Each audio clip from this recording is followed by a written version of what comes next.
When John and Margie went camping, they both jumped into doing their usual jobs. John drove to the campsite and Margie guided him, backing up into the site. While John unhitched everything and took care of the outdoor chores, Margie set up inside and then put the outdoor rug and decor to make everything look homey and pleasant. They each knew their checklist of jobs well, and camp setup and teardown was always, or at least almost always, smooth and streamlined. Unfortunately, on one of their camping trips, John started to feel ill, and he ended up in the hospital for 2 weeks with heart trouble.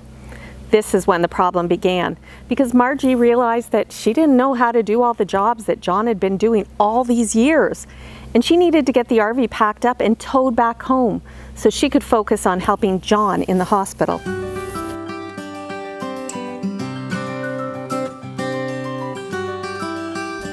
We've all heard sad stories where a couple is camping and one of them gets injured or worse. We don't like to think about it, but it can happen. We all get in the habit of having our set jobs at a campground and even driving to and from the campsite. But it is a good idea to get to know each other's jobs. You don't want to be in a stressful situation that becomes even more stressful because you feel stuck and unsure what to do, and family and friends are hundreds of miles away. Although it can feel scary or intimidating to drive that big rig, it's really not as bad as it seems. No. Go out to an empty parking lot after hours and practice driving. Put up little pylons to see how wide you need to take turns and to give you a target to practice backing up your rig between them. Practicing in a large empty lot is far less stressful than starting out on the highway, and it can help you build your confidence. Once you feel more comfortable, head out on some side roads with little to no traffic, and then move on to highways after that.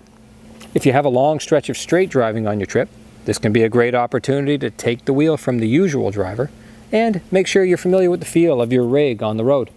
Great idea, Mike. Also, don't let long periods of time go by where you haven't driven, because this will just put you in a situation where you feel like you have forgotten how to do it and where your stress level will be super high if you ever did have to drive. Work together on jobs a few times to familiarize each other with the procedures that you use to back in, unhook, stabilize, and connect your rig to power, water, and sewer, as well as inside the rig, locking things down so you don't end up with smashed glass and broken TVs or appliances of other sorts.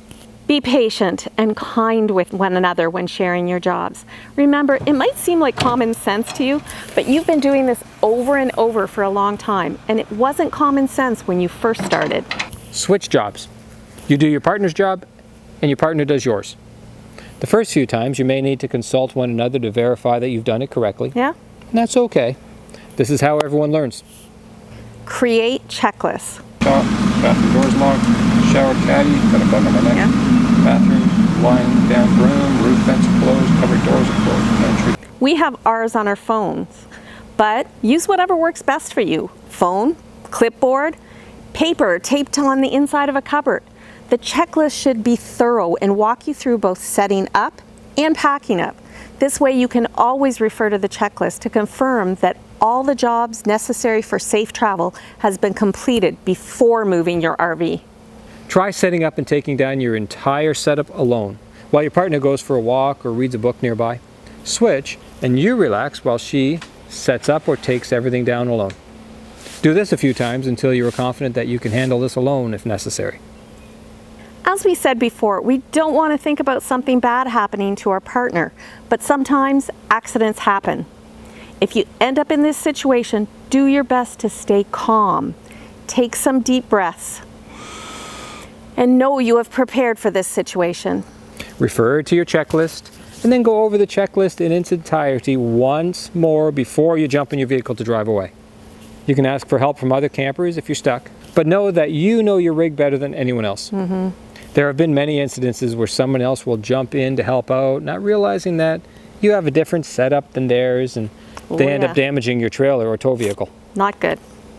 Well-intentioned, but that won't help the situation once things are broken, further complicating your situation. It's always best to know how to deal with your own equipment. We wish for you to have many, many years of safe and happy camping. We do. And we look forward to seeing you on the road. Check out some of our other videos and subscribe to our channel. New content will be posted weekly.